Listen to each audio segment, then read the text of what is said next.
in Ulaanbaatar. From here, from Chinggis Khan Square, we will start our journey through Mongolia.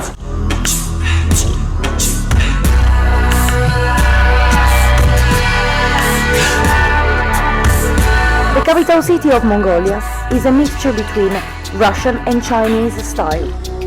The city is the starting point for any travelers, and as usual, we try to see as much as we can in the little time we have.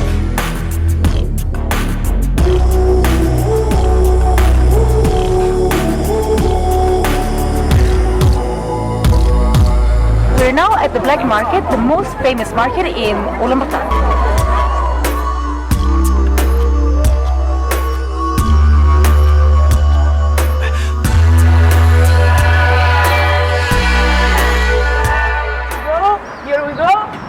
One car, two cars, beautiful mechanic, Russian jewelry, and ready to go.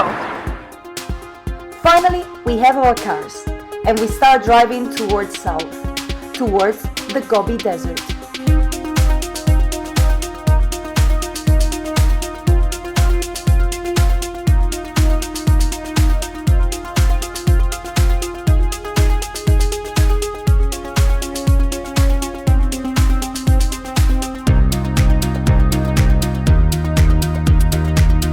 Everything turns yellow, yellow like the flat landscape that is going to surround us for the next few days.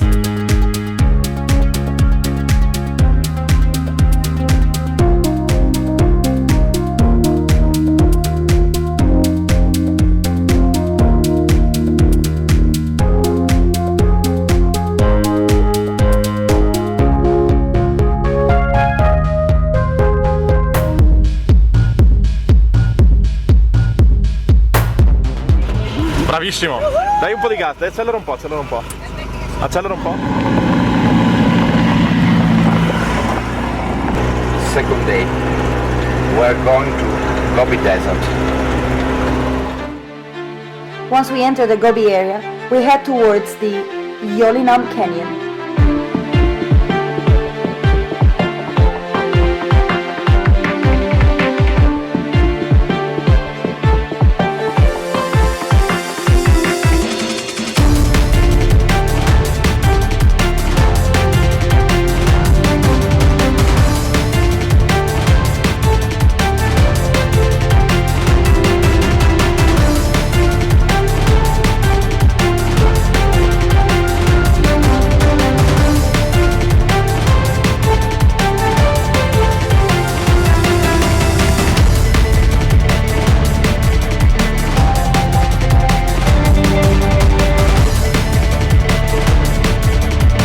We walk along the small river and we enjoy ourselves jumping from one shore to the other. In the middle of the Gobi, we just found like a massive ice cube. Mission accomplished, we go back to the cars. Vai, vai, vai, vai, vai, lui sta andando, tu non fermarti.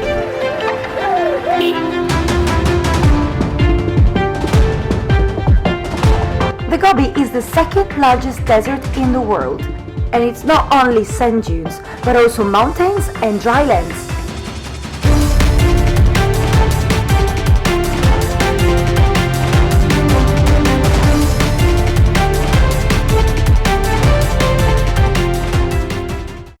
Today is the main day on the Gobi Desert. We go to see the sand dunes.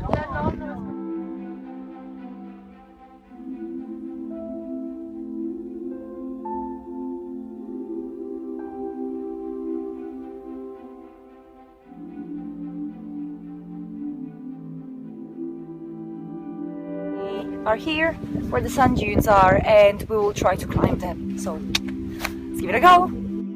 Sand dunes run for over 100 kilometers, and their top can reach up to 300 meters. We choose the right way to climb the mountain.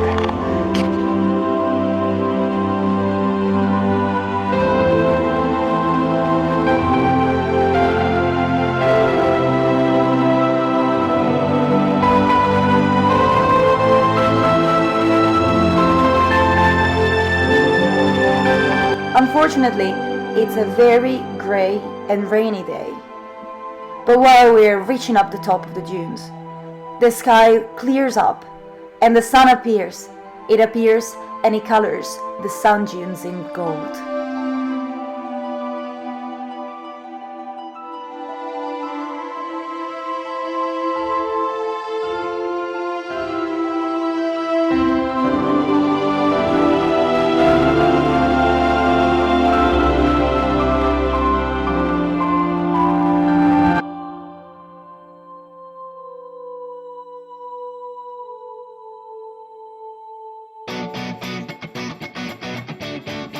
Today we changed directions and we head northwest.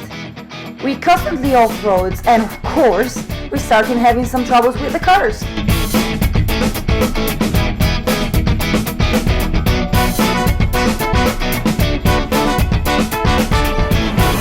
We are driving in the middle of nowhere, with no direction and no road.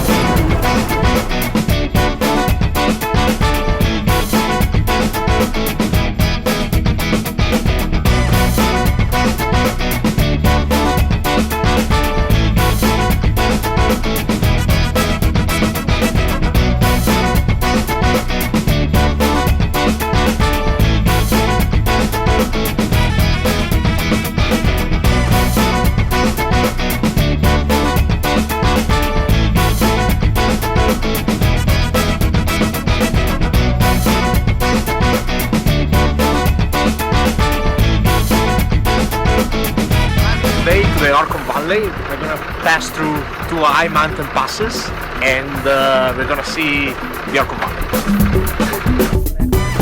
Pass by, right? No, we only...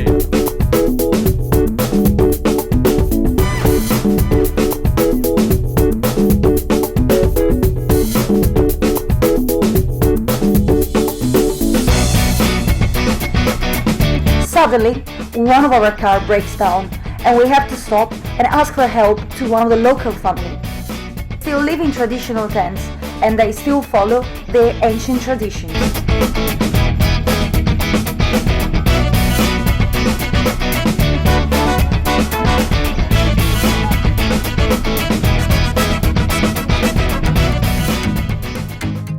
This gives us the opportunity to experience the famous Mongolian hospitality and visit a traditional tent. The yurt has been the center of Mongolian families for more than 3,000 years. mozzarella questa. Someone like around 10,000 euros. Oh, really? Wow, that's cost.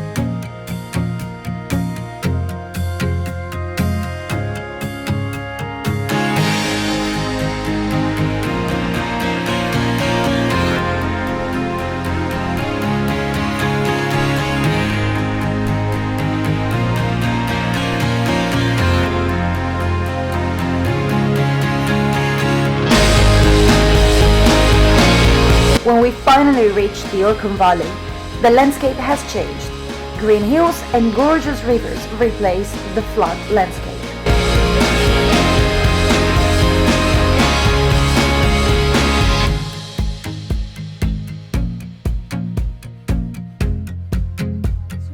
This is a ghers, only real Mongolian typical house. In the middle you can find the fire, the real things that join the family.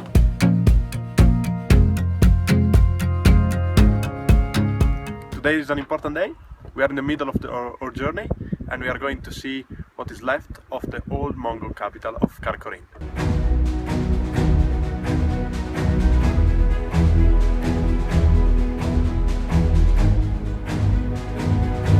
On our way to Karkhorin, we stopped to visit a small monastery that is hidden at the top of a hill. This is Orhon Sacred Monastery.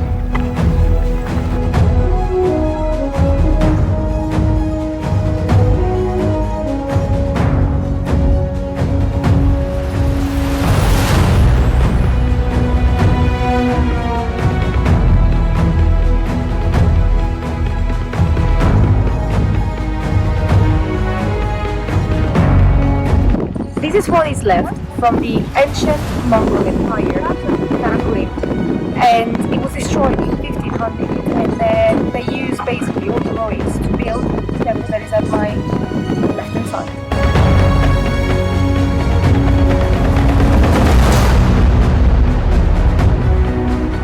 Erdenetzu Monastery has been built in the 16th century near the site of the old Mongol capital, which was completely destroyed.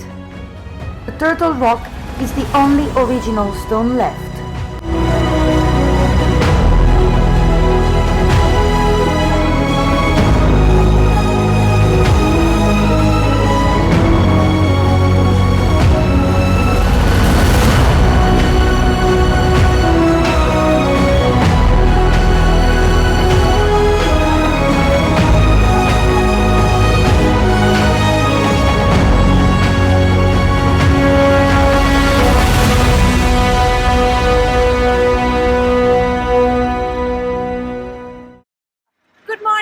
Today we're going to, keep going on the north and we will pass by the White Lake.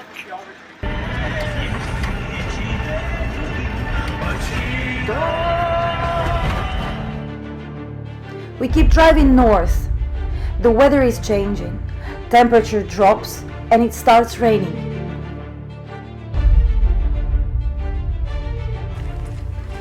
The colors of the volcanic crater are definitely matching this miserable day. Freddo. Bellissimo ed è una buona scusa per mangiare.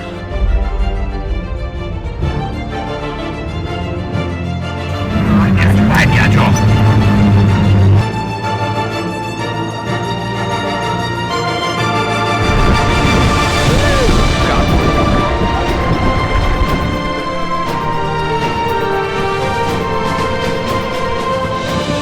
We're at the White Lake now. We have a technical problem. The fan of the engine is broken due to our river crossing.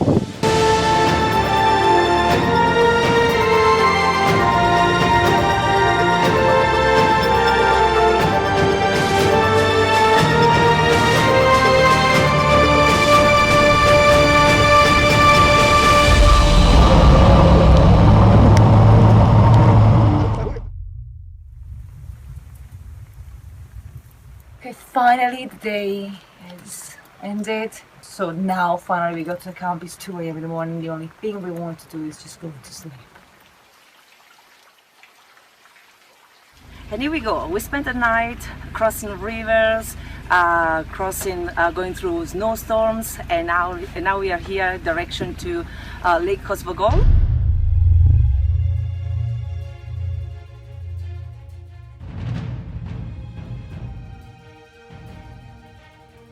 We're back in the car and it keeps raining. As soon as we reach the top of the mountains, this rain becomes snow.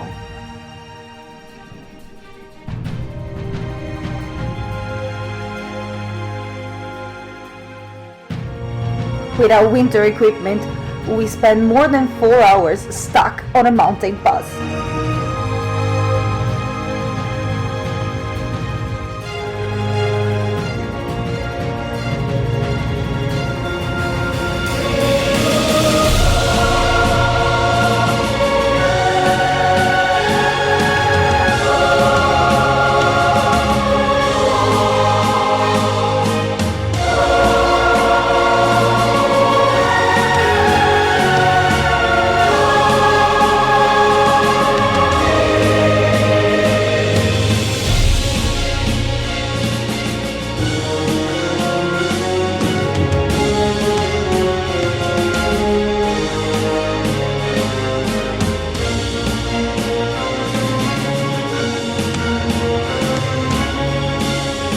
To go through another river, but this time with daylight.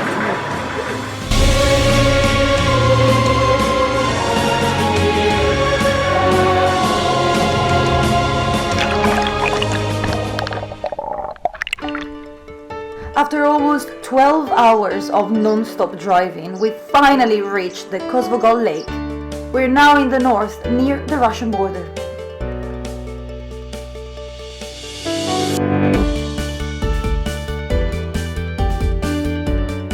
After the past few days, we actually feel like we're in heaven.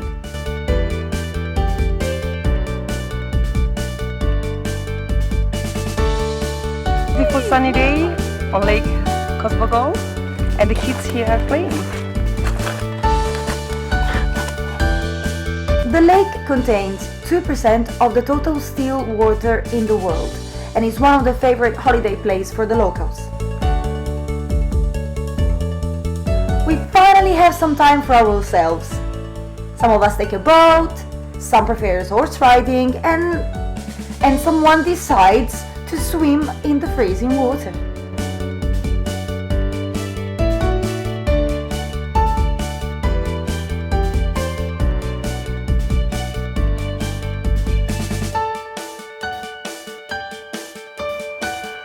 Beautiful warm morning. We are now leaving the lake Kosbogol towards our trip back to Ulaanbaatar.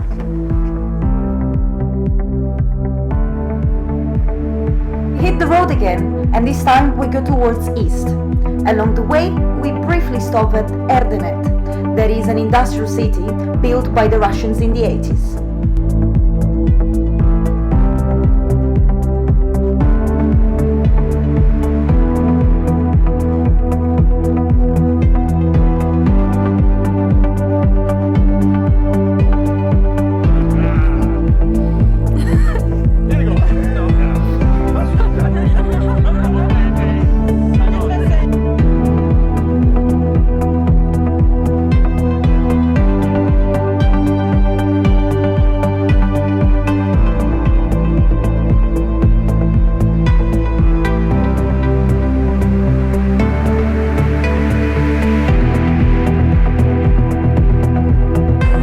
In Erdenet, a typical industrial city in Mongolia. You can see a typical Russian industry, similar to an Holocaust nuclear.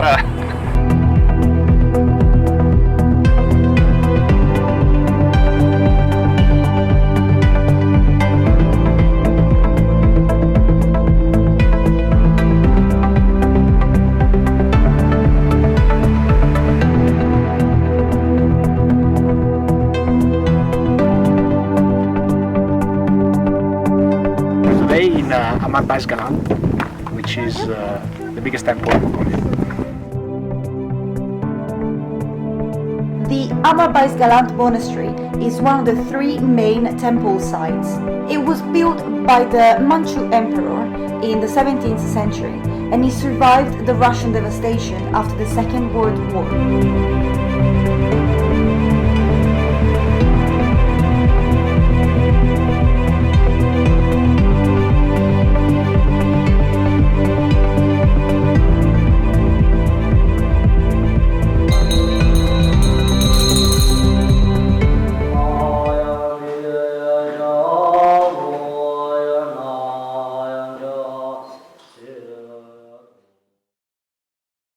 Morning! Today is our last day in Mongolia, and now we are going back to Ulaanbaatar.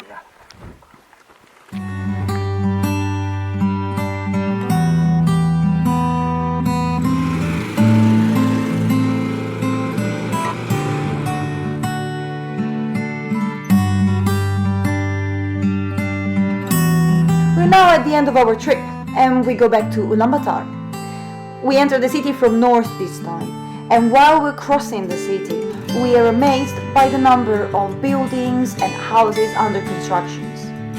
It feels like a traditionally nomadic population is now keen to settle down.